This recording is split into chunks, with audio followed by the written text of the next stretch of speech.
Friends, ഇന്ന് രാത്രിയിൽ കഴിക്കാനായിട്ട് ഞാൻ ഓട്സ് ഉപ്പുമാവാണ് ഉണ്ടാക്കുന്നത്. അതിനായിട്ട് ഞാനൊരു പാത്രം എടുത്തിട്ടുണ്ട്. അത് അടുപ്പത്ത് വെച്ച് കൊടുത്തു. അതിലേക്ക് 5 ടേബിൾ സ്പൂൺ ഓട്സാണ് ഇട്ട് കൊടുത്തത്. അത് ജസ്റ്റ് ഒന്ന് നമുക്ക് ചൂടാക്കി എടുക്കാം. ഒരു 2-3 സെക്കൻഡ് ചൂടാക്കിയാൽ മതി. പക്ഷേ എനിക്ക് ഓട്സ് ഒന്ന് മൂത്ത് വരുന്ന ആ ടേസ്റ്റ് ഭയങ്കര ഇഷ്ടമാണ്. അപ്പോൾ ഞാൻ അത് കുറച്ചൊന്ന് മൂപ്പിച്ചെടുക്കുകയാണേ.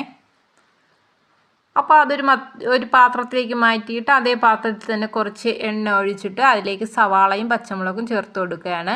ഇതിലേക്ക് ക്യാരറ്റോ ബീൻസോ ഗ്രീൻ പീസോ എന്ത് വേണമെങ്കിലും ചേർക്കാം കേട്ടോ. ഇപ്പം ഞാൻ സവാളയും പച്ചമുളകും മാത്രമേ ചേർക്കുന്നു. സവാളയിൽ അല്പം ഉപ്പിട്ട് നമുക്ക് വഴറ്റിയെടുക്കാം. സവാള നന്നായിട്ട് വഴന്നു വരുമ്പോഴത്തേക്ക് നമ്മൾ വറുത്ത് വെച്ച ഓട്സ് അതിലേക്ക് ചേർത്ത് കൊടുക്കാം. പേര് മറന്നു കേട്ടോ, പെട്ടെന്ന് ഓട്സ് എന്ന് പറഞ്ഞപ്പോൾ വേറെന്തോ പേരാണ് എൻ്റെ മനസ്സിൽ വന്നത്.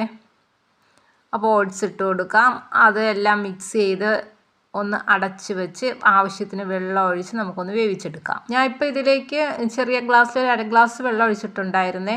അപ്പോൾ ഇനിയും കുറച്ച് വെള്ളത്തിൻ്റെ ആവശ്യം കൂടെ ഉണ്ട്. 2 ടേബിൾ സ്പൂൺ വെള്ളത്തിൻ്റെ ആവശ്യം കൂടെ ഉണ്ട്.